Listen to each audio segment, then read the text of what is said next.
Ang hirap mong kausapin, Lay. Hindi ka marunong sumunod sa akin. Niloko mo ako. Pinaasa mo ako na matutupad ang plano ko.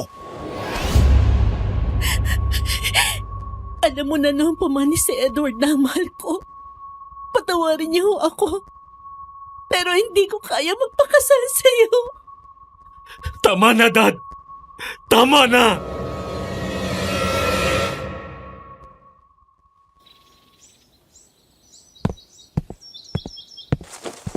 Ate Lay, ang ganda-ganda mo lalo. Tsak na maiiyak si Kuya Edward kapag nakita ka. Sa tingin mo, magugustuhan niya talaga tong ayos ko? Oo naman, sigurado yun. Si Kuya Edward pa ba? Mula noon hanggang ngayon, in love sa'yo yun. Araw ng Sabado. Yun din ang araw na pinakahihintay namin ni Edward. Ang boyfriend ko, mula 16 years old pa lang ako. Dahil sa araw na yon nakatakda ang aming kasal. Ako na yata ang pinakamasayang babae sa mundo nang mag-propose siya sa akin. Makalipas ng ilang buwan na paghahanda, ay dumating na nga ang pinakahihintay namin na sandali. Handa na ang lahat. Nakasakay na ako sa aking bridal car at nakasuot na rin ang aking trahe de boda. Maya-maya pa ay nakarating na kami sa simbahan.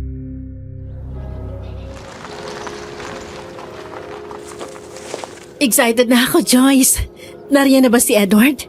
Sandali ate, bababa lang ako. Bumaba si Joyce ng kotse at pumasok sa simbahan. Bukod sa akin ay naroon na ang mga magiging ninong at ninang namin, pati na rin ang mga abay.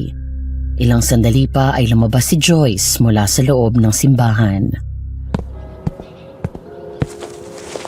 Ate, wala pa daw si Kuya Edward eh. Ha? Baka na-traffic lang o kaya nag-LBM sa kaba. Sa hindi maipaliwanag na dahilan ay labis akong kinabahan.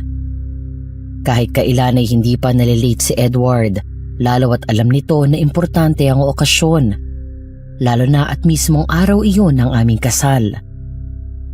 Agad akong nag-text sa kanya, pero makalipas ng ilang sandali ay wala akong natanggap na sagot. Hanggang ang paglipas ng mga minuto ay naging 1 oras at higit pa. Doon na ako mas nakaramdam ng takot.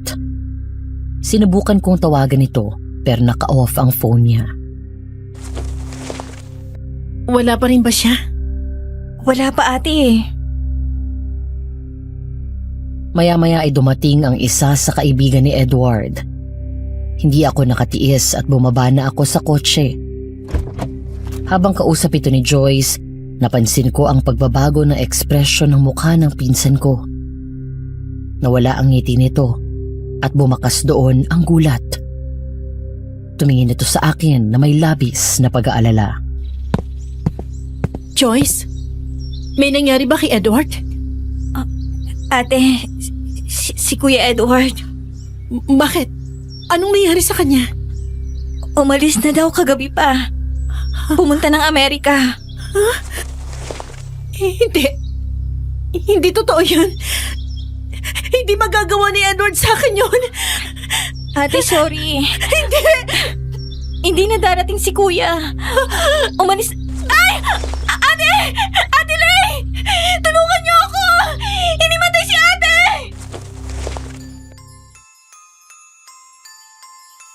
Magandang araw sa iyo, Madam Venus. Sana ay nasa mabuti kayong kalagayan kapag natanggap niyo ang sulat ko. Itago niyo na lang ako sa pangalan na Lay. Nakatira sa isang isla sa Bicol na hindi ko napapangalanan. Isa akong konduktora ng bus na biyaheng Manila to Bicol. Hindi naman ito talaga ang trabaho ko. Nakapagtapos ako ng kolehiyo at may sariling maliit na negosyo. Pero mula nang hindi ako siputin ni Edward noong araw ng kasal namin, ito ang naging masasabi kong escape route para takasan ang lungkot at galit na nararamdaman ko sa puso ko. 5 taon na ang nakalipas mula ang araw ng dapat sana ay kasal namin. Binago ng kabiguan na yon ang pagkatao ko. Nakalimutan ko na kung paano ngumiti paano maging masaya. Wala akong ginawa kung hindi ang magtrabaho umaga hanggang gabi. Hanggang isang araw ay bumalik si Edward. Kasabay ng pagbalik nito ay ang sunod-sunod na misteryosong pagkamatay ng ilang residente sa lugar namin. Hanggang sa kumalat ang balita na aswang ang pumapatay. Ate! Ate Lay! Lumingon ako sa baba at pinatay sindi ko ang flashlight na hawak ko. Akyat ka dito! Naroon ako sa lighthouse na nakatayo sa pinakamataas na burol doon sa tabing dagat. Malapit lang iyon sa bahay ko. At sa tuwing napapagod ako at gusto kong takasan sandali ang malungkot kong mundo, doon ako pumupunta. Maya-maya pa ay nakaakyat na doon si Joyce. Kanina pa kita hinahanap eh. Sabi na nandito ka lang. Bakit? May problema ba? Wala naman. Yayayain sana kitang kumain eh. Nakaluto na kasi ako. Nagpapahinga lang ako. Napagod kasi ako sa biyahe. Nagpapahinga. O baka naman naaalala mo na naman si Kuya Edward. Hindi ba dapat nakalimutan ko na siya, Joyce? Dapat hindi ko na siya iniisip dahil sinaktan niya ako. Pero ba't ganun? Kahit anong gawin ko, kahit magpakalunod ako sa trabaho, naaalala ko pa rin siya. 5 taon na nakakalipas, dapat nakapag-move on na ako. Siguro ate, kailangan mo ng closure para tuluyan kang makausad. Kahit isang beses lang, kailangan makausap mo si Kuya Edward. Di na, salamat na lang. Sige na, susunod na ako. Nang bumaba si Joyce ay naiwan na naman ako doon sa taas ng lighthouse. Nakatanaw sa madilim na karagatan habang pinapakinggan ang tunog ng alon na kasing ganda ng isang musika. Ang mga bituin sa madilim na kalangitan ay hindi mahulugang karayom. Malamig ang simoy ng hangin pero wala nang mas lalamig pa sa puso ko sa mga sandaling iyon. Ilang sandali pa ay bumaba na ako ng lighthouse at naglakad pabalik ng bahay. Malapit na ako sa amin nang makatanggap ako ng tawag galing kay Kuya Jordan, ang driver ng bus at kapartner ko sa trabaho. Kuya, musta? Hoy, Lay. May nasagap akong balita. Ano, chismis na naman yan. Hindi, totoo to. Ang alin? Nanganganib tayong mawala ng trabaho. Ano? Bakit? Malaki daw pala ang pagkakautang ng kumpanya at hindi na nakakabayad si boss. Dahil doon ay posible nang mapasara tayo at mawala ng trabaho. Nako paano kaya ngayon yan? Hindi ko rin alam eh. Sana naman hindi. Isa pa rin sa dahilan kaya ako tumawag sa'yo kasi pinapupunta tayo ni boss sa terminal ng maaga. May meeting daw muna tayo bago bumiyahe. Sige. Salamat, kuya. Laglag ang mga balikat namin nang lumabas sa opisina. Kakatapos lang ng aming meeting at kinumpirma ni boss ang malaking problemang kinaharap ng kumpanya. Inamin niya sa amin na hindi nito alam kung hanggang kailan na lang ang operasyon at biyahe ng mga bus. Ibig sabihin ay tuluyan na kaming mawawala ng trabaho. Paano ngayon yan? Paano na tayo? Malamang babalik na lang din ako sa isla tapos concentrate na lang ulit ako sa negosyo ko. Buti ka pa nga eh. May backup plan. Ako, ewan ko. Baka bumalik na lang din ako sa pangingisda. Pero ang sabi naman ni boss, may pag-asa pa na may salba ang kumpanya. May kinakausap na daw siya na posibleng tumulong para hindi tuluyang mapasara. Sana nga. Ang hirap sa panahon ngayon na walang maayos sa pinagkakakitaan. Hayaan mo kuya, magiging maayos din ang lahat. Magdasal na lang tayo na sana hindi tayo mawalan ng trabaho. Mabuti pa nga. O ano? Handa ka na? Lapit na tayong bumiyahe. Oo, pasakayin ko na yung mga pasahero. Sige. Kukunin ko lang yung gamit ko. Yung mabiyahing Maynila dyan, sakay na! Pakilabas ng mga ticket ha, mga ma'am, mga sir. O yung mga pabiyahang Manila dyan, sakay na kayo. Baka maiwan kayo. Lumipas ang mga araw.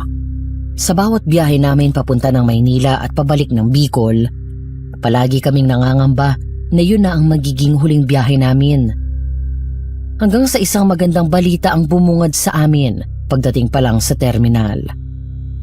Ayon sa isang kasamahan namin ay hindi na mapapasara ang bus company dahil may bago ng may-ari nun. Nabayaran nito ang utang ng kumpanya at hindi na kami mawawalan ng trabaho.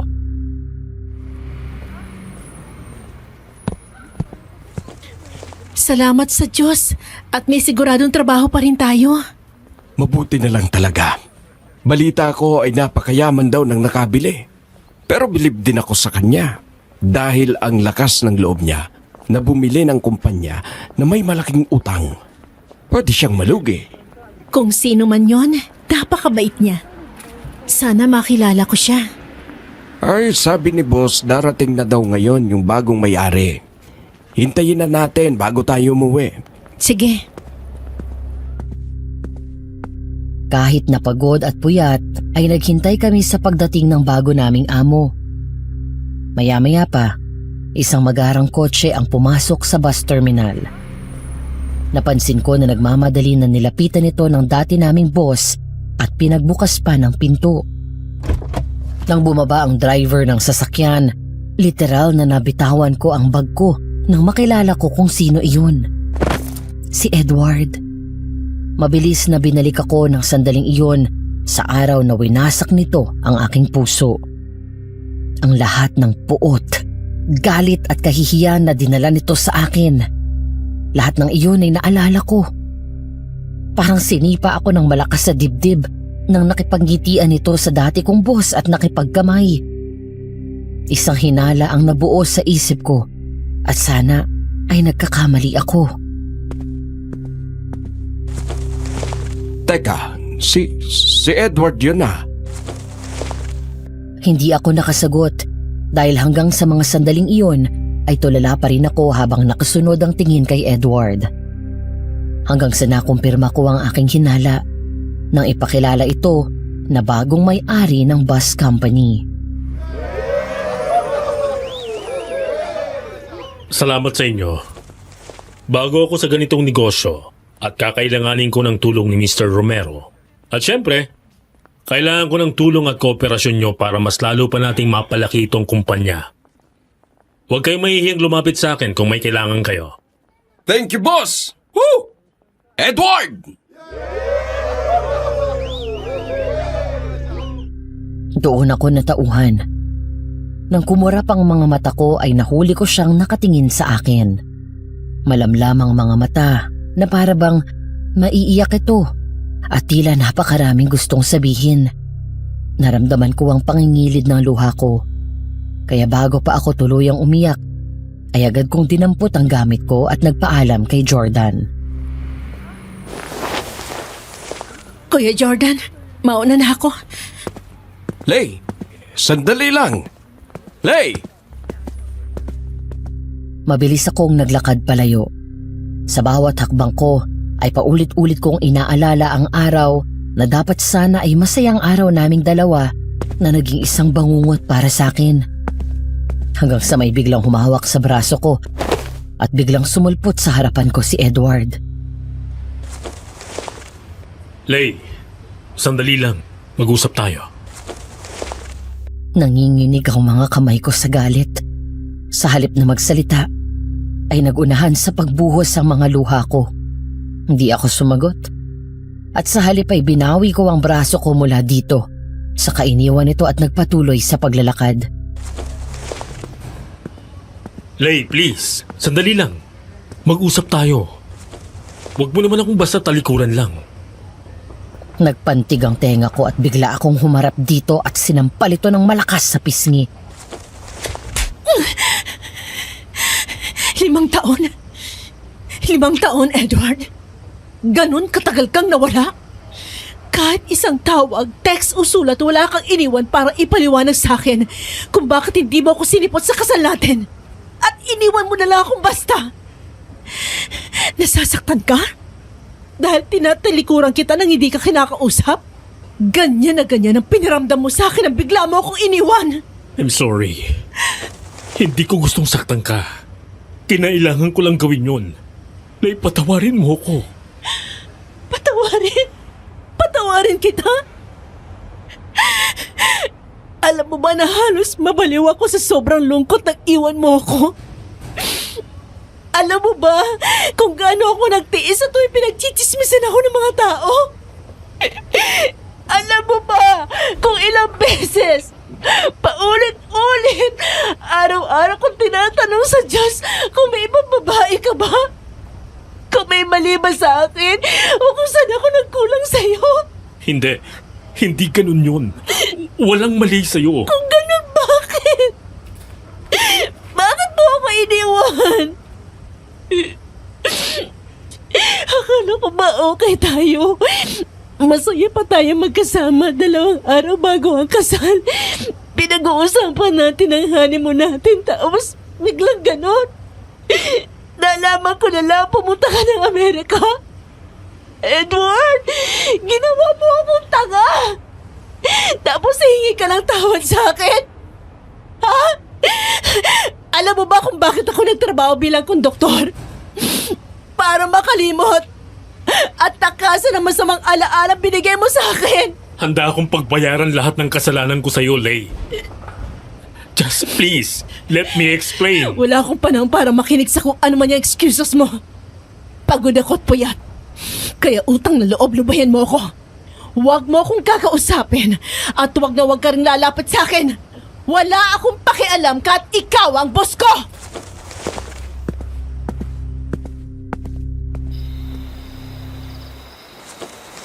Sabi ni, nandito ka lang. Binalita sa akin ni Kuya Jordan ang nangyari kanina sa terminal. Bakit ganun, Joyce? Ba't ganun sila? Ang lakas ng loob, umalis at mang-iwan.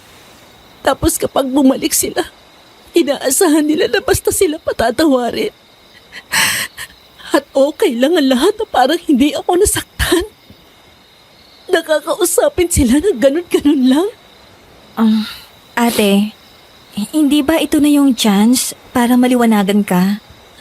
Kung bakit siya biglang umalis? Hindi ko alam, Joyce. Ayoko marinig ang paliwanag niya.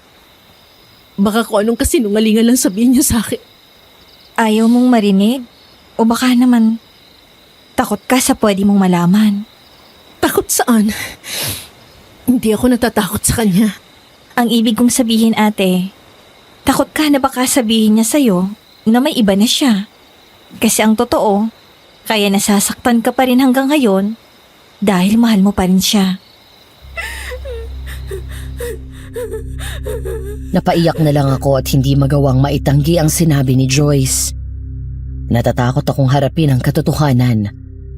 Dahil sa likod ng galit at sakit na dinulot sa akin ni Edward, sa likod nito ay nakatago ang totoo na naghihintay pa rin ako sa kanyang pagbabalik. Pero ngayong kaharap ko na ulit si Edward, pinaalala niya lahat ng sakit at bawat luhang dinala niya sa buhay ko. Anong plano mo ngayon? Hindi ko alam. Siguro ganun pa rin, trabaho lang.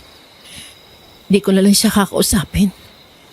Nga pala ate, alam ko medyo bad timing tong sasabihin ko. Pero malapit na ulit ang bayaran natin sa lupa. Ilang buwan na tayong hindi nakakahulog dahil mahina ang benta ng shop natin sa bayan. Nagpadala na ng notice ang bangko. Ang sabi nila, kapag hindi pa daw tayo nakabayad, may hila na yung bahay at lupa. Shucks! Oo nga pala. Sige, ako nang bahala. Gagawan ko ng paraan. Nang umalis si Joyce ay muli akong napag-isa doon sa lighthouse. Pababa na ako nang biglang dumating si Edward. Anong ginagawa mo dito? Hanggang ngayon pala pumupunta ka pa rin dito.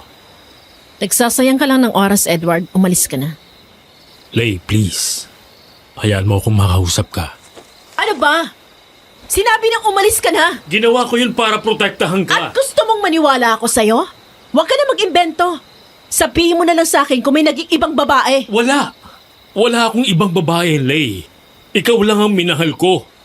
At hanggang ngayon, ikaw lang ang mahal ko. Mahal? Simula nang magdesisyon kang iwan at talikuran ako, matagal ko nang kilalimutan ang tungkol sa pagmamahal na yan. Wala kang alam kung anong hirap ang pinagdaanan ko mula nang mawala ka.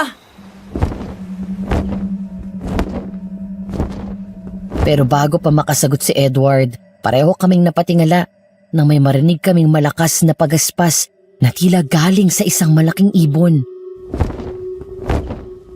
Ano yun?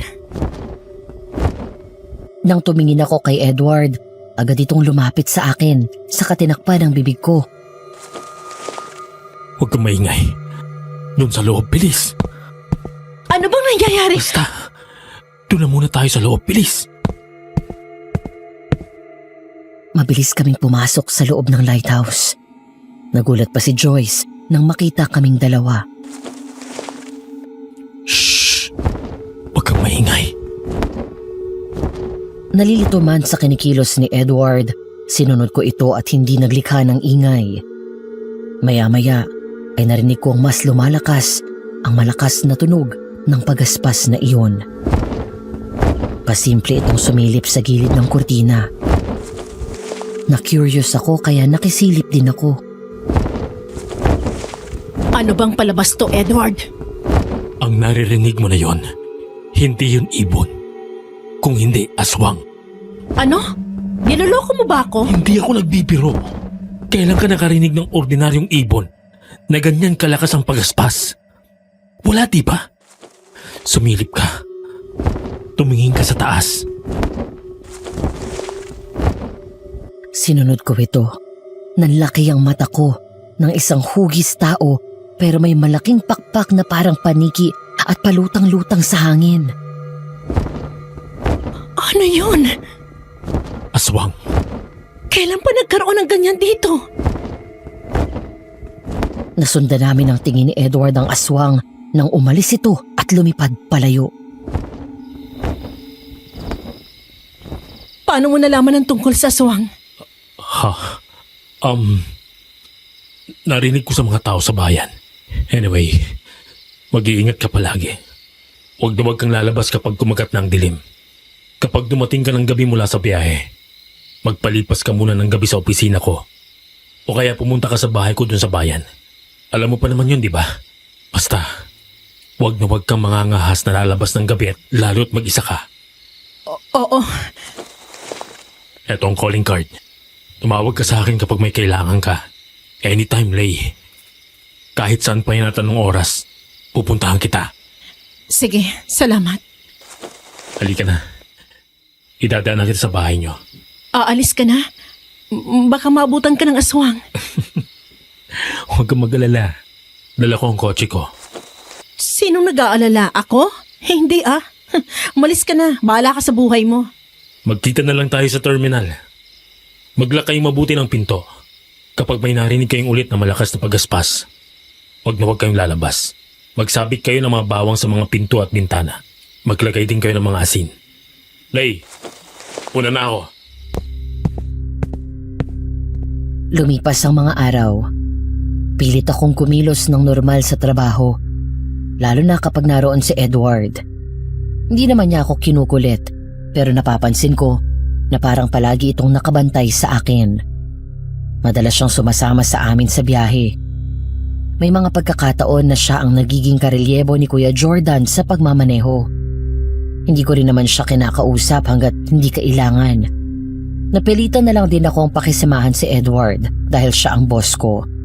Hanggang isang gabi, habang nasa biyahe kami pabalik ng Bicol at magkatabi kami sa upuan, naglakas loob itong kausapin ako. Oh, sandwich. Kumain ka muna. Pinili ko yan kanina sa stopover. Pasensya ka na kanina, boss. Nakatulog ako. Ikaw pa tuloy nag-asikaso kanina sa mga pasahero. Ayos lang. Mukhang puyat ka kasi. Tsaka pansin ko nitong mga nakalipas na araw na parang ang lalim ng iniisip mo. Ah, hindi. Wala. Okay lang ako. Nakakalimutan mo yata na high school pa lang ay magkakilala na tayo. Wala kang may tatago sa akin. Sige, sabihin na natin may problema nga ako. Pero akin na yun. Matagal na tayong tapos. Ikaw mismo nag-alis sa sarili mo ng karapatan para makialam sa buhay ko. Ray, I'm sorry. I am so sorry. Alam ko na walang kapatawaran ang ginawa ko.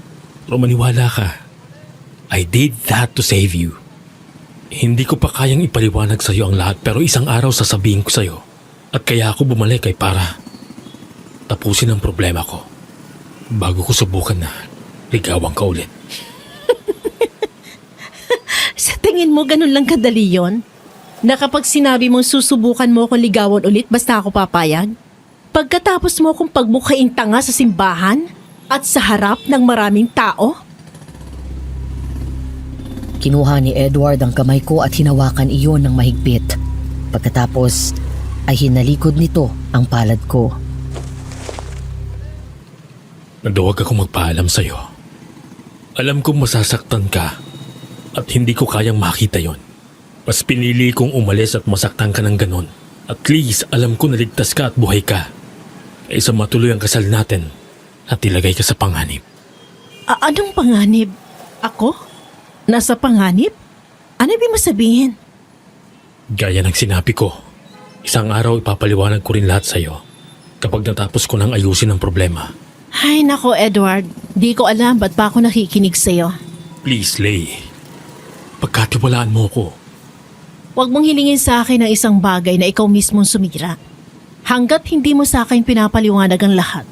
Yung kumpleto. Walang labis, walang kulang. Wala kang maaasahan sa akin, kahit na konti. Napailing na lang ako at inirapan ito. Pagkatapos ay agad akong tumayo.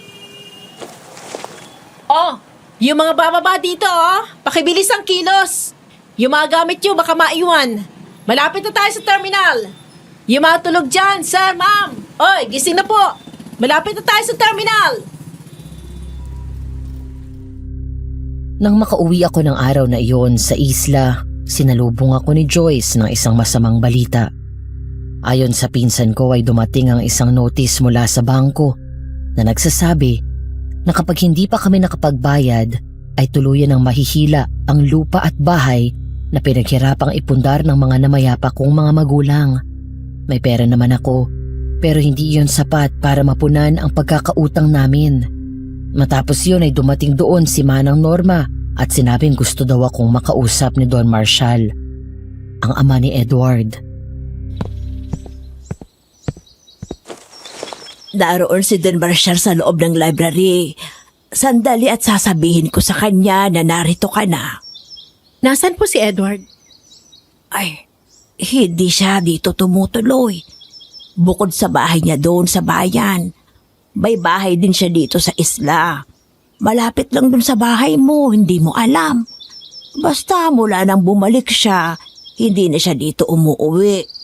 Matagal nang may hidwaan ng mag-ama.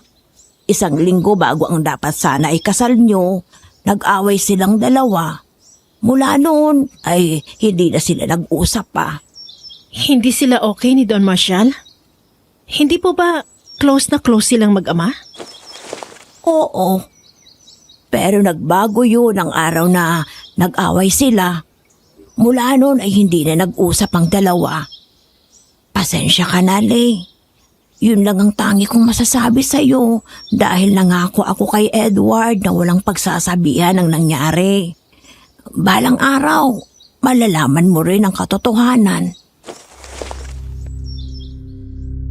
Napaisip ako. Pareho ng sinabi si Manang Norma at Edward. Hindi ko maintindihan, pero bakit ang pakiramdam ko ay may kinalaman ako sa nangyayari. Bukod sa hindi nila masabi sa akin ang totoo, naalala ko na binanggit ni Edward sa akin na pinoproteksyonan niya lang daw ako. Dahil doon ay lalo akong na-curious. Parang lalong kong gustong malaman ang lihim na tinatago ni Edward na tila naging dahilan kaya niya ako iniwan. Bakit daw po ako gustong makausap ni Don Marshall? Hindi ko alam, basta ang sabi, papuntahin daw kita dito. Sandali, pupuntahan ko na siya. Agad na pumasok sa silid si Manang Norma. Nang marinig ko ang baritono at nakakatakot na boses ni Don Marshall, ay bigla akong natakot. Noon pa man ay hindi palagay ang loob ko sa tatay ni Edward. Papasukin ba siya rito? Pumasok ka na daw. Lay, salamat at dumating ka. Magandang araw po. Kumusta na kayo? Eto, tumatanda na pero malakas pa rin. Pinatawag niyo daw po ako? Oo, pinapunta kita dito dahil may gusto akong ialok sa'yo. Nakarating sa akin ang balita na malapit ng hilahin ng bangko ang lupa at bahay nyo. At ang kinikita mo mula sa maliit mong negosyo at sweldo bilang konduktor ay hindi sapat para mabuo ninyo ang kakulangan na pambayad sa bangko. Opo. Meron akong iaalok sa iyo, Lay. Ako ang magbabayad ng lahat ng pagkakautang mo sa bangko. Sisiguraduhin ko na hindi mawawala sa iyo ang bahay at lupa na pinaghirapan na ipundar ng mga magulang mo. Ano po ang kapalit? Magpapakasal ka sa akin. Mabubuhay tayong dalawa bilang mag-asawa. Bibigyan mo ako ng anak. Kailangan ko ng anak na magmamana ng lahat ng kayamanan ko. Kasal? Gusto niyo magpakasal ako sa inyo? Kapalit ng pagbabayad niyo sa utang ko sa bangko? Oh, Alam ba to ni Edward? 5 taon na kaming hindi nag-uusap ng anak ko. Matagal ko na siyang inalisan ng karapatan sa mga kayamanan ko. Don Marshall, muntik ko na kayo maging biyanan. Kaibigan ko ang tatay mo. Nakita kitang lumaki at nagdalaga. Matagal na akong may pagtingin sa iyo pero nagparaya ako para sa anak ko. Salamat po sa alok niyo, Don Marshall. Pero kung mawawala man sa akin ang bayad at lupa ng mga magulang ko, tatanggapin ko na lang yun na maluwag sa dibdib ko. Pasensya na ho, pero hindi ko kayang ibigay ang kapalit na hinihingi niyo. Sige, una na ako. Kahit na nangako ka sa nanay at tatay mo na hindi mo pababayaan ang mga bahay at lupa nyo, hindi ba't nangako ka sa kanila? Lalo na sa tatay mo. Kaya ba ng konsensya mo ang baliwalain ang huling hiling niya bago siya malagutan ng hininga? Natigilan ako at hindi na ituloy ang paglabas sa silid na iyon. Mariin kong kinuyom ang aking kamao at napapikit. Sige po, pumapayag ako. Magpapakasal ako sa inyo. Araw ng Sabado. Nang umagang iyon ay nakatanggap ako ng regalo mula kay Don Marshall. Kaarawan nito ng araw na iyon at iniimbitahan kaming dumalo.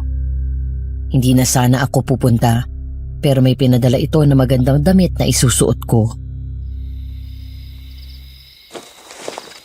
Ate, talaga ba magpapakasal ka sa matandang yun? Di ko rin alam pero desperada na ako. Ayoko mawala tong bahay sa atin. Alam ko naman na mahal mo pa rin si Kuya Edward Pero kaya mo ba talagang magpakasal sa tatay niya? Ate, alam mo naman na kahit saan tayo tumira. Kahit sa mas maliit lang na bahay, okay lang sa akin. Huwag mo lang pilitin ang sarili mo kung ayaw mo. Salamat, Joyce.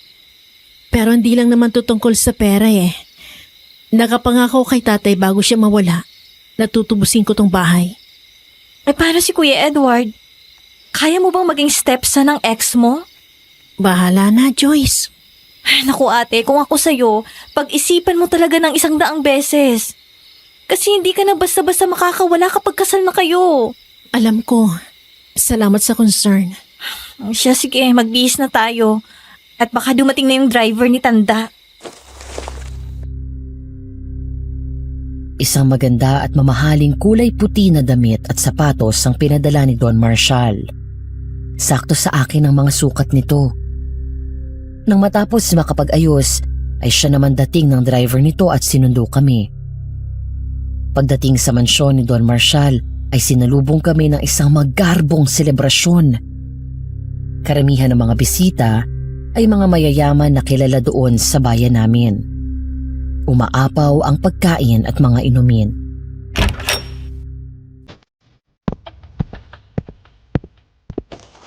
Lay, natutuwa akong makita ka dito. Salamat at pinaunlakan mo ang imbitasyon ko. Wala pong anuman. Happy birthday po. Maraming salamat. At siya nga pala, halika at sumunod ka sa akin dito sa library.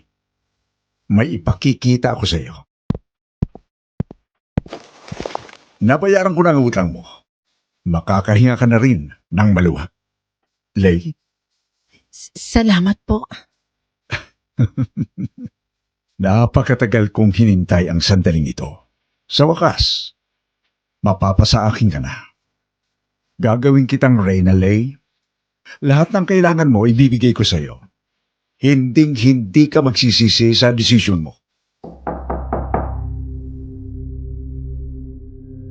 Naputol ang pag-uusap namin nang biglang kumatok si Manang Norma sa pinto at binuksan niyon.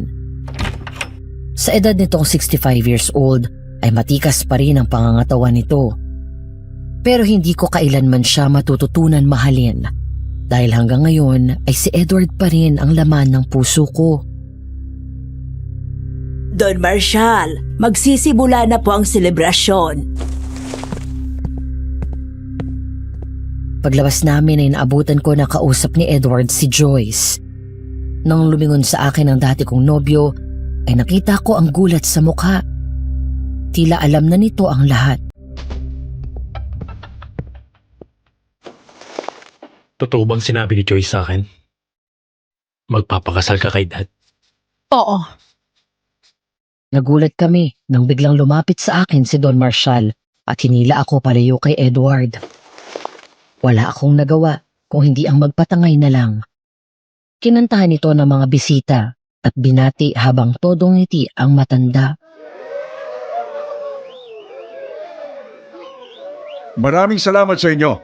At natutuwa ako na nakarating kayong lahat ngayong kaarawan ko. Gusto ko rin gamitin ang pagkakataon na ito para i-anunsyo ang nalalapit kong kasal kay Lay. Gulat na gulat ako na napatingin kay Don Marshall. Ang una kong naisip agad ay si Edward, kaya bigla akong lumingon dito at mabilis na umiling. Sandali lang. Wala sa usapan natin i-anunsyo mo sa lahat tungkol sa kasal. Malalaman din naman nila yan. Kahit nga. Bakit ayaw mong malaman ng iba? Dahil ba kay Edward? Hanggang sa hindi ko inasahan ang sumunod na mga nangyari. Biglang lumapit si Edward sa ama at sinuntok ito ng malakas sa mukha. Nawala ng balanse si Don Marshall at muntik matumba. Animal ka talaga kahit kailan. Ikaw na nga may kasalanan kung bakit hindi natuloy ang kasal namin. Tapos eto ka ngayon? Pakakasalan mong babaeng mahal ko? Hindi ko siya ibibigay sa'yo. Pumayag na siyang magpakasal sa akin. Wala akong pakialam. You stay away from her. I mean it, Dad. Dahil kapag pinilit mong gusto mo, alam mo lang mangyayari. Hinawakan ako sa kamay ni Edward at hinila palabas ng mansyon. Mabilis naman sumugod sa amin si Joyce at nagmadaling lumayo sa lugar na iyon. Nang makauwi si Joyce sa bahay ay dinala naman ako ni Edward sa bahay nito. Pagdating sa loob ay galit itong humarap sa akin. Nasisiraan ka na po talaga ng bait? Ito bang paraan mo para gumanti sa akin? Ang pakasalan ng daddy ko? Wala kang alam sa pinagdadaanan ko. Kaya napilitan akong tanggapin ang alok niyang kasal. Ano? Kaya mo ba talaga? Ang maging madrasa ng ex mo? Nakasanla ang bahay at lupa namin, Edward. Mawawala sa akin yon kung hindi ako pumayag sa alok na kasal ng daddy mo. Sa galit ni Edward ay nasuntok nito ang pader. Lumapit sa akin si Edward at hinawakan ako sa magkabilang pisngi. Huwag kang magpapakasal sa kanya, please. Kapag pumayag ka sa sinabi niya, maniwala ka sa akin. Ilalagay mo ang buhay mo sa kapahamakan. Ano ba talagang nangyayari? Bakit kanina sinabi mo siya may kasalanan? Kung bakit hindi natuloy ang kasal natin? Pinaatras ka ba niya? Basta, sasabihin ko rin sa'yo pero hindi ngayon. Makinig ka lang sa akin. At kahit ngayon lang, Lay. Alam kong mahirap pero kahit ngayon lang, pagkatiwalaan mo ko. Pag huwag kang babalik sa bahay kahit anong pilit ni Dad, napapuntahin ka doon. Lalo na kung wala ako. Sige. Hindi ko napaghandaan ang sumunod na ginawa ni Edward. Bigla niya akong hinalikan sa labi. Dapat ay itutulak ko siya palayo, sinasampal at sinisigawan, pero naging mahina ako. Pinagkanulo ako ng sarili kong damdamin. Natagpuan ko na lang ang sarili ko na tumutugon sa kanyang halik, hanggang sa tuluyan akong natauhan at doon ko siya tinulak. I'm sorry. Sige, mauna na ako. Lay, sandali lang. Mabilis akong lumabas ng bahay ni Edward at nagmamadaling naglakad pa uwi. Hanggang sa matigilan ako nang may marinig akong malakas na pagaspas ng kung ano. Tumingala ako. Biglang nanlaki ang mga mata ko nang makita ang isang nakakatakot na nilalang na may malaking pakpak at palapit sa akin.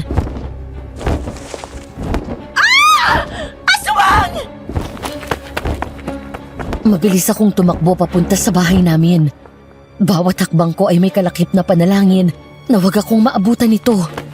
Nang lumingon ako ay nakita ko na nakasunod pa rin sa akin ang aswang. Tulungan niyo ako! Tulong! Lay! Nang lumingon akong muli ay nakita ko na hinahabol na ako ni Edward. Hanggang sa pagtakbo ko ay bigla akong nadapa. Mas matinding takot ang naramdaman ko nang sa muli kong pagtingin sa aking likuran ay nakita ko na palapit na ang aswang.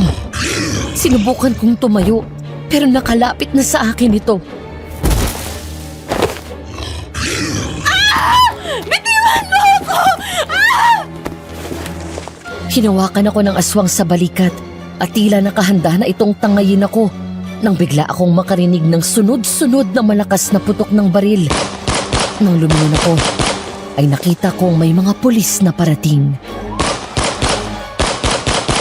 Tinamaan ng aswang sa likod at isang malakas at nakakatakot na sigaw ang lumabas mula dito. Matapos yun ay mabilis itong lumipad palayo hanggang sa tuluyan ng nawala ang aswang. Lay! Lay! Ayos ka lang? Sinaktan ka ba niya?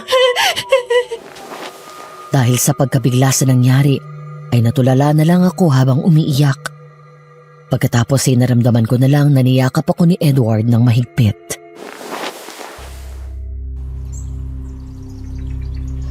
Kinabukasan, nagising ako sa ingay na nagmumula sa labas ng bahay. Napilitan akong bumangon at sumilip sa bintana. Nakita ko na halos nasa labas ang mga kapitbahay ko. Maging si Joyce ay kausap ang kaibigan nito. Napilitan akong bumaba sa lumabas. Joyce! Ay, ate! Gising ka na pala. Anong nangyayari? Bakit nasa labas lahat ng tao? Nagkagulo kanina dito. May natagpuan na patay dyan sa dalampasigan kanina. Babae. Turista. Kinata yung katawan. Kawawa naman. Ewan ko ba, ang sabi nila, wala daw lamang loob. Bigla kong naalala ang aswang na sumalakay sa akin kagabi. Sigurado ako na may kinalaman ito sa nangyari.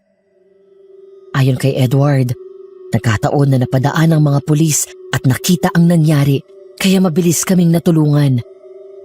Matapos umalis ng aswang ay matagal bago ako nahimasmasan. Namalayan ko na lang na nasa kwarto na ako at kasama si Edward. Nang masiguro nito na nasa maayos na akong kalagayan, saka pa lang ito umalis. Yung aswang na nakita ko ilang araw na nakakaraan, hindi ba't sinalakay din ako noon kagabi? Oo nga ate. Buti na lang nailigtas ka ni Kuya Edward. Kung hindi, baka ikaw ang paglalamayan mamaya. Kaya ikaw ha, huwag kang lalabas ng gabi lalo kapag wala ako dito. Oo ate. May biyahe ka ba mamaya? Bukas pa. Nagkatinginan kami ni Joyce nang biglang dumating doon si Don Marshall. Sakay ng kotse, pinagbukas pa ito ng pinto ng driver bago bumaba. Anong ginagawa mo dito? Mari ba tayong mag-usap? Ano pa bang kailangan mo? Nakatakda na ang kasal natin, Lay. 1 buwan mula ngayon. Don Marshall, pwede ho bang umatras na sa kasal? Sorry po pero maling-mali na pumayag ako na hindi na pag-iisipan ng mabuti ang lahat. Nataranta lang ako ng araw na yon. Naunahan ako ng takot. Babayaran ko na lang ang perang pinambayad niyo sa bangko. Huli na ang lahat, Lay.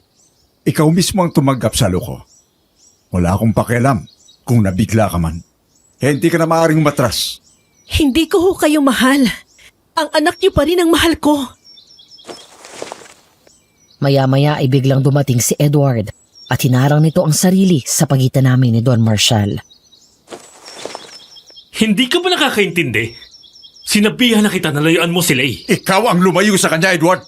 Sa akin siya ikakasal. Hindi ka ba nahihiya sa sarili mo? Ang babaeng dapat ay magiging manugang mo. Gusto mong pakasalan? Ayaw niya sa'yo. Pakiusap po, umalis na lang kayo. Gaya ng sabi ko kanina, babayaran ko sa inyo ang perang binayad niyo sa bangko. Pasensya na pero hindi ko kayo magpakasal sa inyo. Patawarin niyo po ako. Narinig mo? Ngayon lumayas ka na. Nang makaalis si Don Marshall ay saka palang humarap sa akin si Edward. Okay ka lang? Oo, salamat. Lay, pwede ba tayo mag-usap? Yung tungkol sa nangyari kagabi. Saka na. May gagawin pa ako eh. Sige, pasok na ako.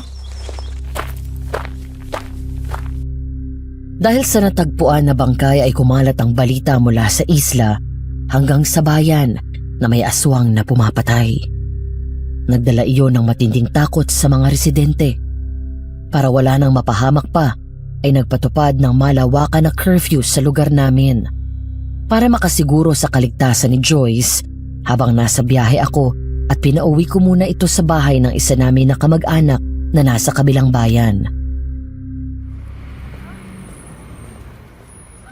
Partner, kanina pa tingin ang tingin sa'yo si boss.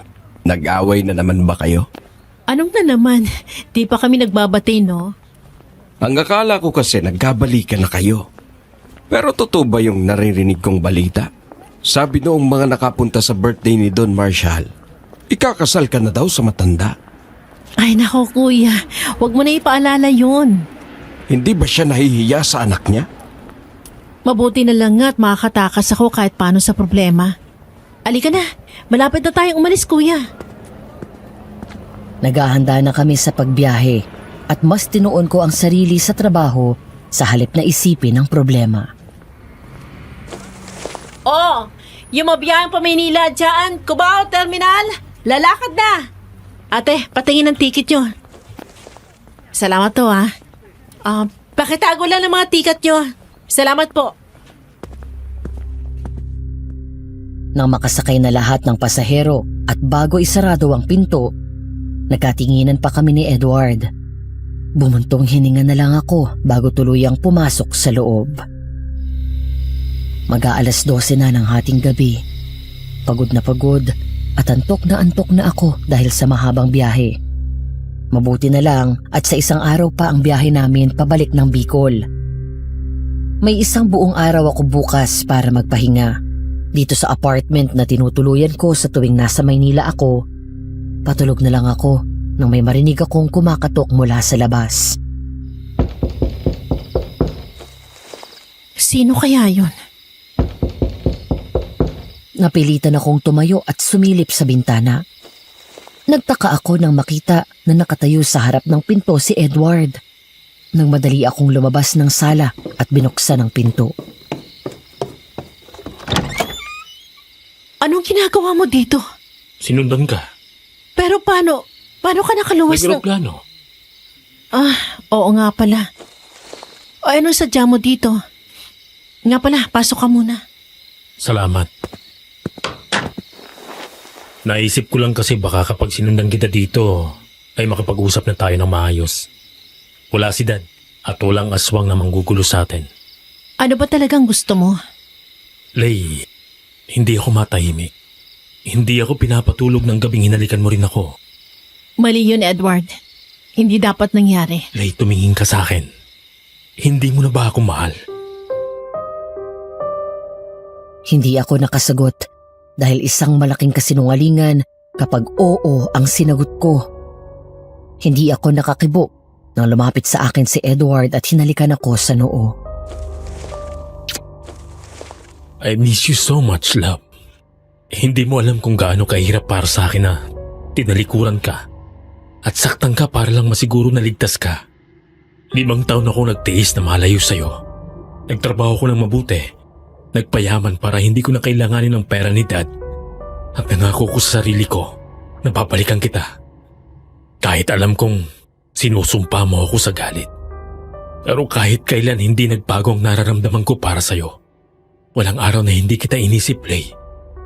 Ba't mo ba ako pinapahirapan ng gusto? Ano ba talaga ang gusto mong mangyari, Edward? Kasi nalilito na ako eh. Umalis ka at iniwan ako para ano? Iligtas ako? Saan? Tapos babalik ka na lang basta't inaasahan mo na tatanggapin kita ng ganun lang? Basta pagkatiwalaan mo lang ako ulit.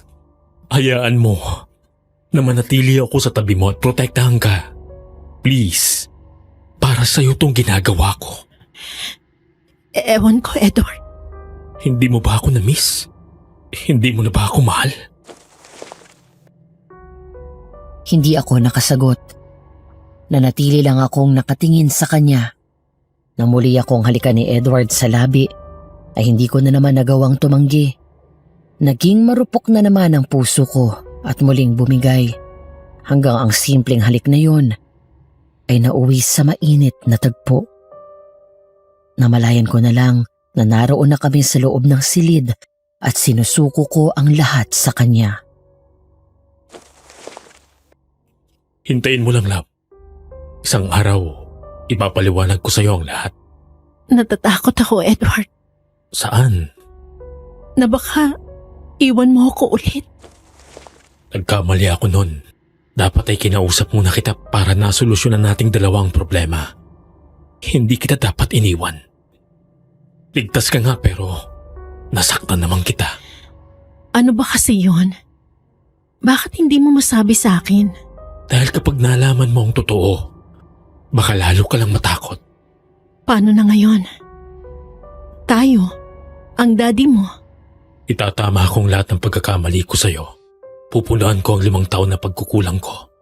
Hindi na ulit kita iiwan. Hindi na ako mangangako. Basta't gagawin ko na lang. Itutuloy natin ang kasal. Talaga? Oo. Kung gusto mo sa lalong madaling panahon magpakasal na tayo. Kahit civil lang. Basta mapatunayan ko lang sa'yo na totoong sinasabi ko. Para wala nang magawa si Daddy. Hindi ako papayag na mapunta ka sa iba. Lalo na sa isang tulad niya. Bumalik ka na nga talaga, love. I love you so much, Lay. I love you so much too, Edward. Simula ngayon, tumigil ka lang sa pagkukonduktor mo. Tulungan mo na lang ako sa opisina para hindi ka na mapagod sa kakabiyahe. Tulungan mo na lang akong magpatakbo ng kumpanya. Sige. Tanga na akong tanga. Marupok na akong marupok. Pero mahal ko pa rin si Edward. Yun ang isang bagay na hindi ko na kaya pang itago. Ngumiti ako nang halikan niya ako muli sa labi. Ilang sandali pa, bigla kaming napahinto nang may marinig kaming malakas na lumagabog sa bubong ng bahay. Ano yun? Baka pusa lang. Pareho kaming napatingala nang ang lagabog na iyon ay nasundan ng mabigat na yabag na tila may naglalakad sa taas. Hindi yan basta pusa. May tao yata sa bubong. Nagmamadaling bumaba ng kama si Edward at nagbihis.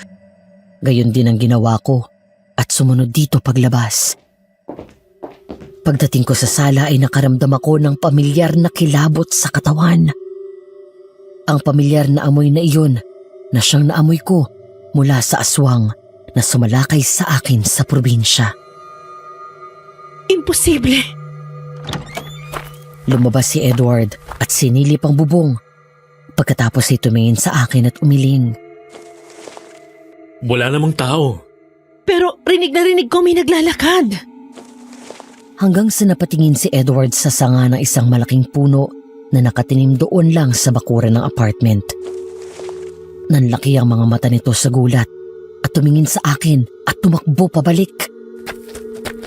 Lay! Pasok sa loob! Pasok! Aswang!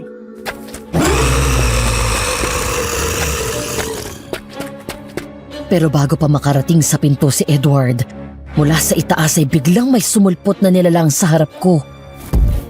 Nanlaki ang mata ko nang makita ang aswang. Ang parehong aswang na sumalakay sa akin sa probinsya. Natulala na lang ako nang makita ko ulit ang aswang. Paano kami nasundan nito doon sa Maynila? Ang nalilisik na mga mata nito. Ang mga tenga nito ay matulis at mahahaba ang mga kuko at pangil nito. Ang mga pakpak nito ay gaya ng sa mga paniki. Edward! Isasarado ko na dapat ang pinto nang bigla ako mahawakan ng aswang ng mahigpit sa leeg at hinila ako palabas ng bahay. Wag! Wag mo ko sasaktan! Wag! Lay! Maya-maya ay pinalo ito ni Edward ng malaking kahoy mula sa likod. Sunod-sunod. Pero nahawakan ng aswang ang kahoy. Sabay tulak dito palayo kasama si Edward. Lalo akong natakot nang sa halip na kagatin ako ng aswang ay hinawakan ako nito sa bewang at nagtangka na tangayin ako sa paglipad nito. Bitiwan mo ako! Tulong! Edward! Mabilis na tumakbo palapit si Edward at mula sa likod, gamit ang matalas na dulo ng kahoy, ay sinaksak nito sa likod ang aswang.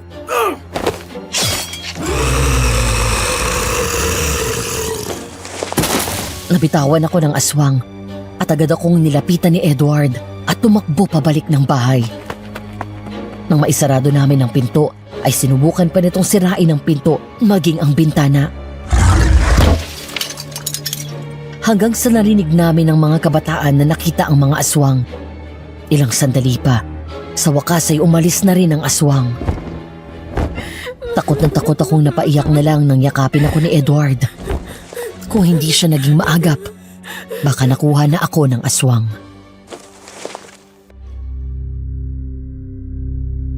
Mula sa Maynila ay sumabay sa amin sa bus si Edward pabalik ng Bicol.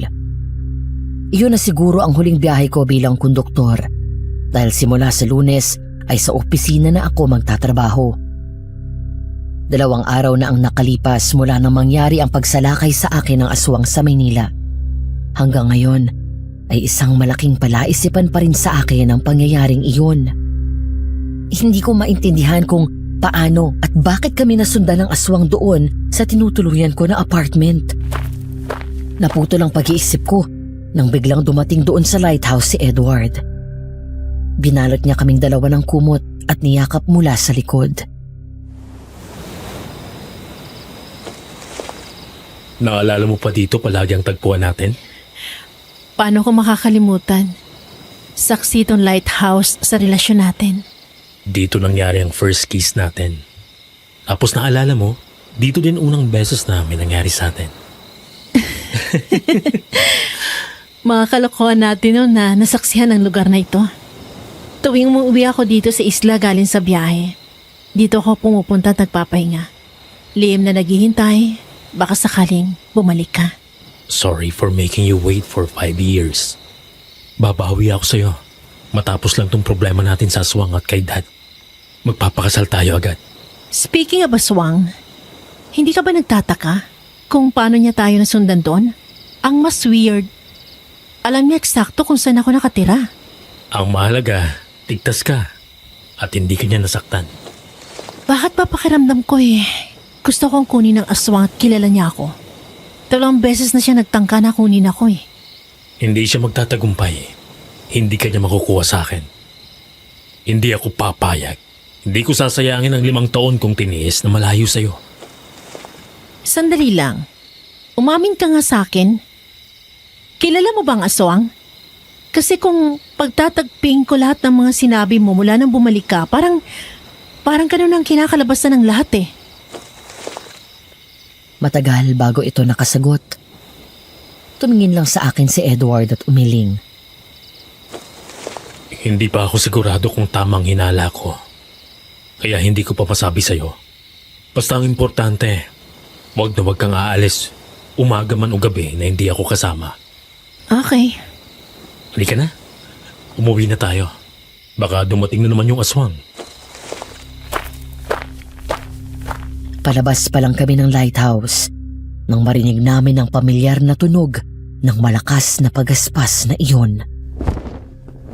Nilako agad ang pinto ng lighthouse mula doon sa loob at agad kaming nagtago sa gilid at sumuksok sa sulok habang mahigpit na yakap ko si Edward.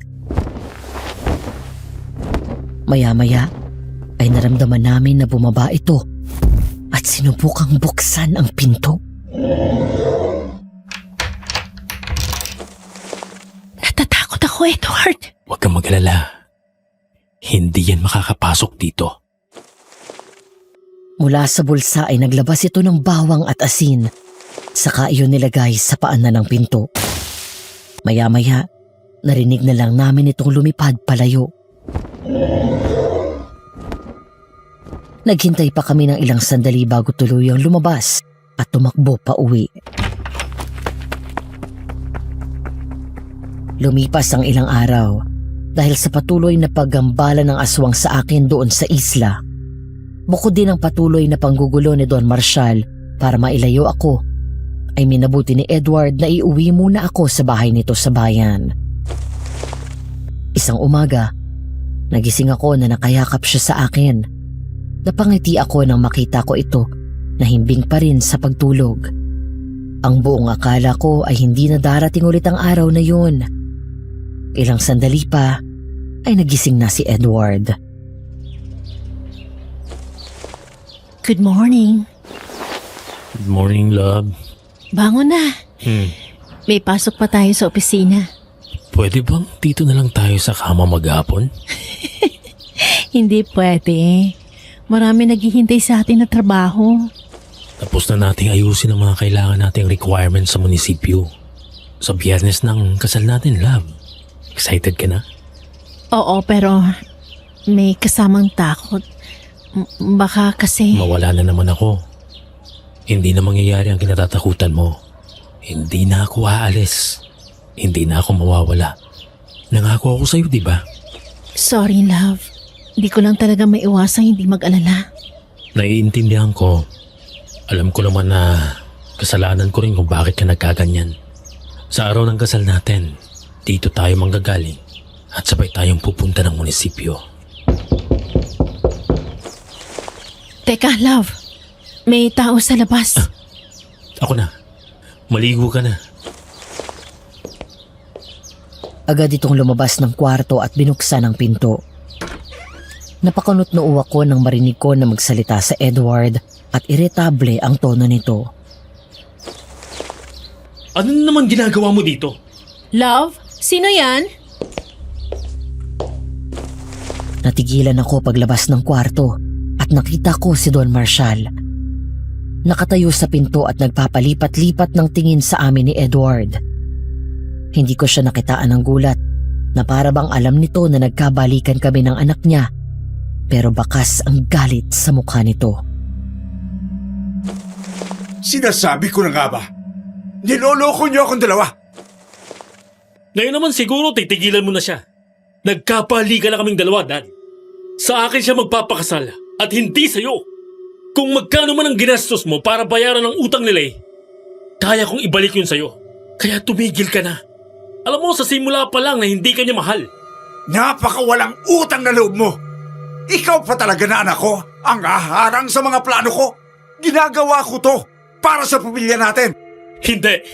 Ginagawa mo to para sa pansarili mong interes. At hindi ako papayag na gamitin mo si Lay sa mga kademonyohan mo. Baka akala mo hindi kita kayang saktan, Edward? Huwag mo akong hahamunin! Alam na alam ko yun, Dad. At hindi ako natatakot sa'yo. I'm not that little boy anymore. Hindi na ako batang paslit na manginginig sa takot sa isang sigaw mo lang. Kaya kitang labanan. Kaya layuan mo si Lay. Layuan mo na kami! Patawarin niyo ako, Don Marshall, kung hindi ko matutupad ang pangako sa'yo. Alam ko, pumayag ako mapakasal sa'yo dahil kailangan ko ng pera. At ayoko mawala sa akin ng bahat lupang pinaghirapan ng mga magulang ko. Pero pasensya na po. Hindi ko talaga kaya magpakasal sa kahit na kanino bukod kay Edward. Pagbabayaran niyo ang panlulokong ginawa niyo sa akin! Galit na umalis ito. Nang isarado ni Edward ang pinto, ay agad itong lumapit sa akin at niyakap ako. Huwag ka mag-alala. Akong bahala sa'yo. Hindi ka niya masasaktan. Matapos ang pagbabanta ni Don Marshall sa amin, ay mas naging maingat kami, lalo na si Edward. Napansin ko rin na parang palagi itong nag-iisip ng malalim. Alam ko na bukod sa akin, ay may mas malalim pang dahilan ng galit ng mag-ama sa isa't isa. Naputol ang pag-iisip ko nang pumasok sa opisina si Jordan. Uy, Lay! Si Boss Edward. Pumunta sandali sa isla. May kinuha sa bahay niya doon. Bakit? Wala, may itatanong lang sana ako pero makakapaghintay naman yun. Siya nga pala, nabalitaan mo na ba? Ang alin? May pinatay na naman daw yung aswang. 2 lalaki. Galing sa inuman tapos, ayun, mukhang pag-uwi tsaka sila nadali. Nahihirapang hulihin ng mga pulis at taong bayan yung aswang kasi may pakpak. Ang sabi ng matatanda dito sa atin, wakwak daw ang tawag sa kanila. Sana nga mapatay na yan. Dahil kahit ako, ilang beses nang muntik mapatay ng aswang na yan eh. Papadal lang ako na palagi nandyan si Edward at inililigtas ako. Nabalitaan ko nga yun mula kay boss. Parang ikaw ang target eh. Hanggang Maynila nasundan ka. Hindi kaya kilala ka mismo ng aswang? Hindi ko na rin alam ang iisipin. Ang pinagdadasal ko na lang matapos ang lahat ng gulo dito sa atin. Oo, sige. Alis na ako. Biyaheng Maynila na naman ako eh. Sige, ingat ka. Pasado 5:30 na, pero hanggang ngayon ay hindi pa rin nakakabalik si Edward. Dala marahil ng trauma, nagsimula akong matakot at mag-alala na baka hindi na naman siya bumalik at iniwan ako. Sinubukan kong tawagan ito pero hindi sinasagot ni Edward ang tawag ko. Hanggang ilang sandali pa ay may natanggap akong mensahe mula kay Manang Norma. Ayon dito ay naroon si Edward sa mansyon at pinapapunta siya doon agad. Dahil nag-alala na rin ako, hindi na ako nag-isip pa at basta na lang kinuha ang gamit ko saka tumakbong palabas ng opisina.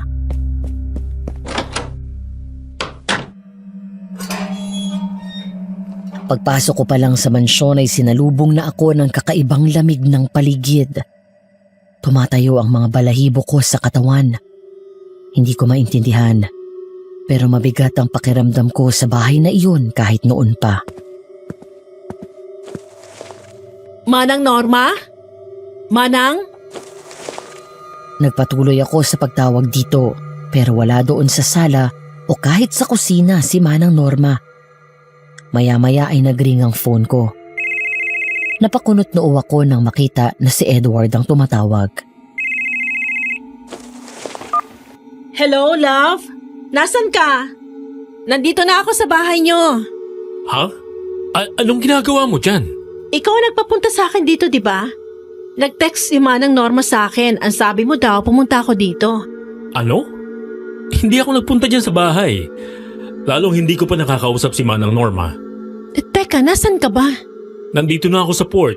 Pabalik na ako ng bayan.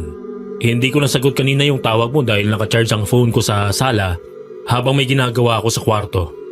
Mula nung birthday ni Dad, hindi na ako bumalik sa mansyon. Kung ganon, sino yung... Love, makinig ka sa akin. Ha? Umalis ka na dyan ngayon na. Lumayo ka kay Dad at huwag na huwag kang lalapit sa kanya kahit anong mangyari. Pabalik na ako. Oo, sige.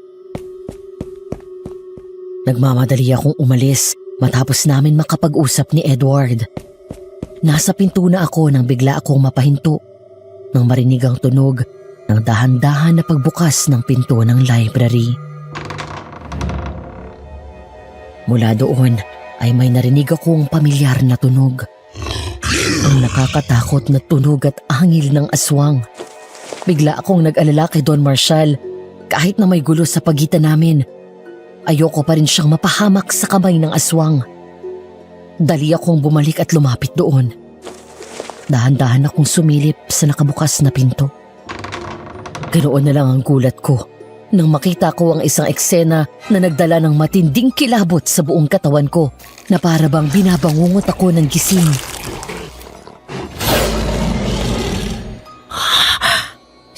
Si Don Marshall? Siya ang aswang? Kitang-kita ng dalawang mata ko, Madam Venus, kung paano nagpalit ng anyo si Don Marshall at naging aswang. Ang aswang na humahabol at ilang beses na nagtangkang kunin ako. Ngayon ay malinaw na sa akin kung paano ako nasundan ng aswang hanggang sa Maynila. Kung bakit hindi basta masabi ni Edward sa akin ang lahat. Ito ang lihim niya. Anak siya ng isang aswang. Muntik akong mapasigaw nang mula sa likod ay may nagtakip ng bibig ko at humila sa akin palabas ng mansyon. Nang lumingon ako, doon ko palang nakita si Manang Norma. Anong ginagawa mo dito? Manang, hindi po ba ikaw ang nag-text sa akin na pinapapunta ako ni Edward dito? Hindi ako nagte-text sa'yo. Malamang si Don Marshall yun. Kinuha niya kaninang cellphone ko at hanggang ngayon ay hindi pa ibinabalik. Umalis ka na dito, Lay. Bago ka pa mapahamak. Si Don Marshall po. Alam ko, Iha. Matagal ko nang alam na siyang aswang. Saka ko na ipapaliwanag sa iyo. O kaya si Edward nang bahalang magsabi sa iyo. Ang importante ay makaalis ka dito kaagad. Bilisan mo na bago pa lumabas ang demonyong yun. Sige po. Tumakbo ka na. At kung sakaling habulin ka niya at maabutan ka, isuot mo sa kanya itong kwintas na to. May bindisyon niyang kwintas na yan at sabayan mo ng dasal. Wala nang mas mabisa pang pangontra sa aswang kung hindi ang pananalig sa Diyos. Sinunod ko si Manang Norma at mabilis na tumakbo palayo. Pero ilang sandali pa ay nakita ko ang aswang na lumabas mula sa mansyon at lumipad palapit sa akin. Nanlaki ang mga mata ko at mas binilasan ko pa ang takbo. Sa bawat hakbang ko palayo ay may kalakip na dasal na nagbibigay sa akin ng lakas sa kabila ng takot ko. Panginoon, iligtas niyo po ako. 10 ng mga anghel mo sa langit. Iligtas niyo po ako sa kapahamakan. Nataranta ako nang makitang malapit na akong madagit ng aswang. Nang makalapit ito, ay agad akong dumapa para hindi ako mahawakan. Pagkatapos ay mabilis akong tumakbo palayo. Edward! Mga kapitbahay! Tulungan niyo ako! Tumakbo ako ng tumakbo habang hindi ako tinitigilan ng aswang at patuloy akong sinusundan. Hindi ko namalaya na lang na nakarating na ako sa amin. Papasok na sana ako doon pero naalala ko na nakalak yun at wala sa akin ang susi. Kaya naman dumiretso ako sa lighthouse. Mabilis akong pumasok doon at nagtago. Panginoon ko! Tulungan niyo po ako!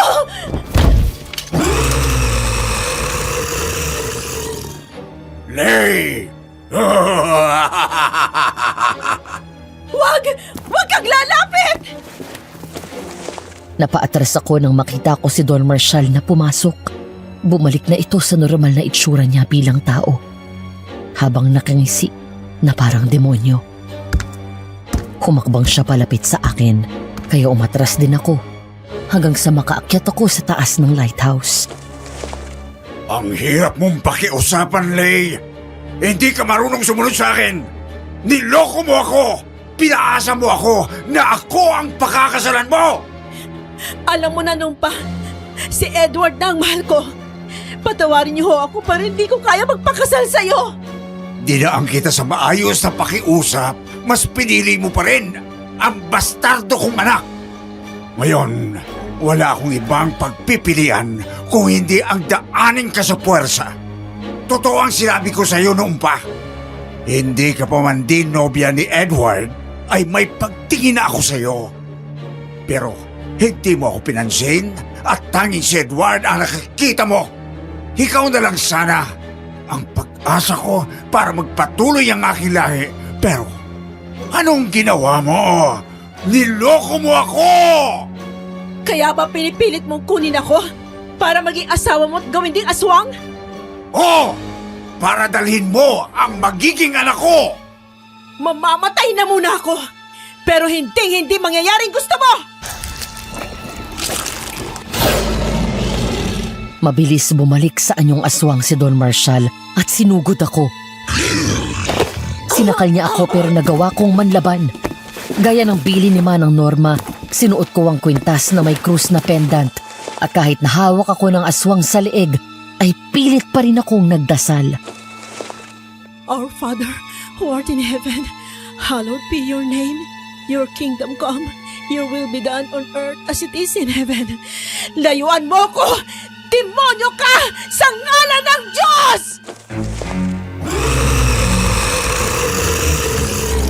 Mula sa likod ay biglang dumating si Edward at gamit ang itak na dala nito ay bigla nitong pinutol ang isang pakpak ng aswang. Malakas na sumigaw ang aswang at nabitawan ako nito saka humarap kay Edward. Nagmadali akong tumayo at umuubo na lumayo sa aswang habang habol-habol pa rin ang aking hininga. Anong ginawa mo?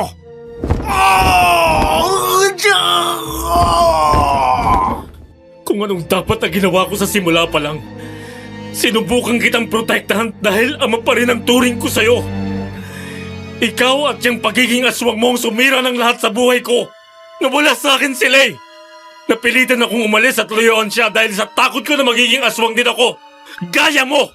Ayoko siyang madamay sa sumpa ng pamilyang to. Pero sa huli, ay mas umiral pa rin yung pagiging demonyo mo. At sinubukang agawin sa akin si Lay. At gusto mo pa siyang maging gaya mo. Hindi ako papayag! Kung hindi dahil sa mami mo, hindi masisira ang lahat ng plano ko. Hindi, Dad! Tama lang ang ginawa ni Mami. At hindi siya nagpabuntis sa'yo. Kung hindi, baka pati ako ay maging kaya mo. Isang demonyo! Bigla akong napasigaw ng suguri ng aswang si Edward at sinakal nito ng mahigpit sa leeg. Pilit itong tinulak ng aswang, kaya ang kalahati ng katawan nito ay ang nakabingit sa handrails.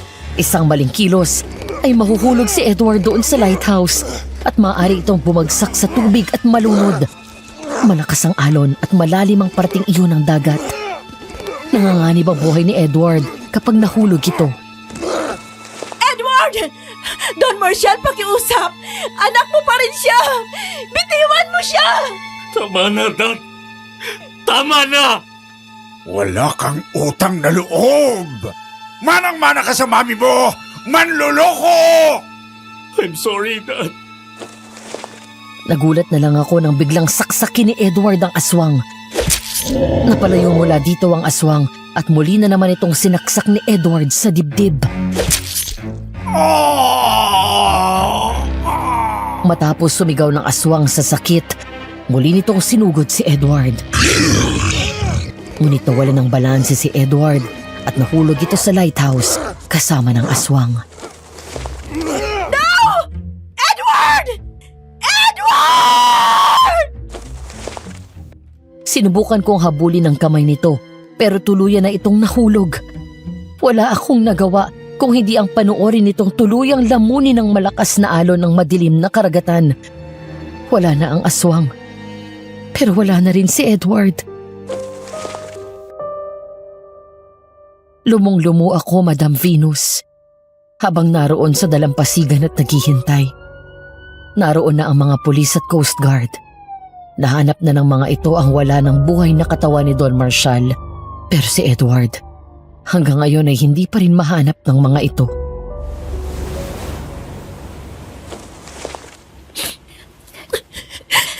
Lay, halika na at umuwi na tayo. Masyado nang malamig dito sa tabing dagat. Hindi po, Manang. Dito lang ako. Maghihintay sa pagbabalik ni Edward. Nangako siya sa akin eh. Sabi niya hindi na siya mawawala ulit. Babalik yun. Napakasaklap ng naging kapalaran ng buong pamilya na yan. Matagal ko nang alam na may lahi ng mga aswang ang pamilya ni Don Marshall.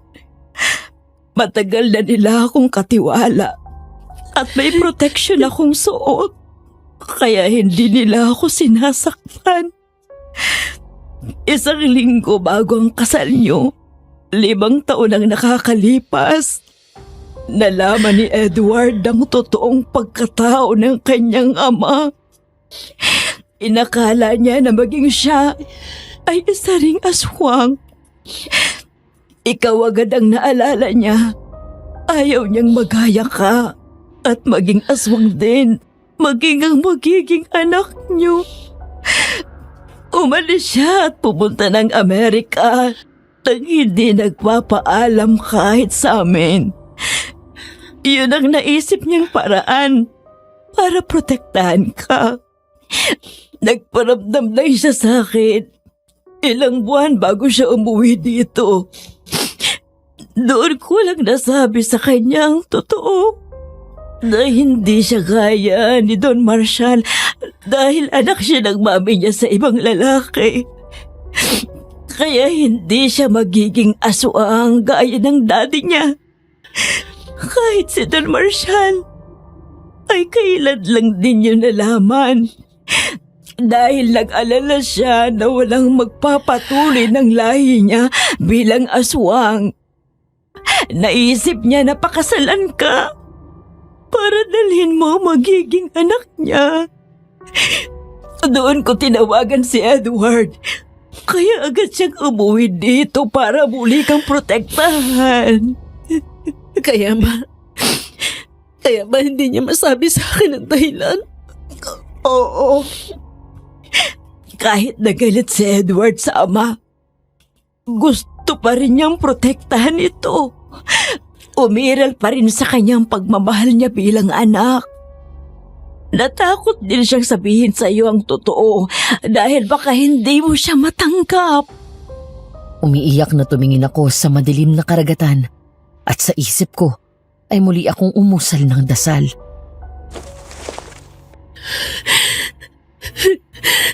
Lord, pwede ba isa na lang? Balik mo naman sa akin si Edward. Pag-iusap. Ayoko mawala na naman siya sa akin.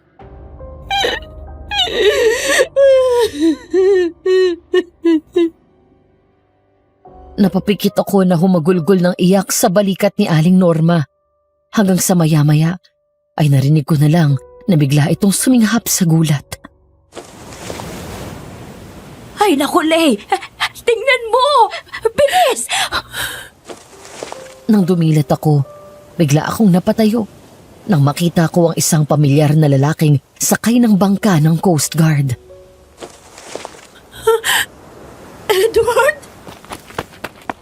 Mabilis akong tumakbo sa kanya palapit at tinalon ko si Edward nang makababa ito ng bangka at niyakap namin ang isa't isa ng mahigpit. Akala ko mawawala ka na naman sa akin eh. Nangako ko, di ba? Sinabi ko na hindi ako mawawala ulit. Nandito na ako. Kaya na. Matatahimik na tayo. Wala nang aswang. Halika, umuwi na tayo.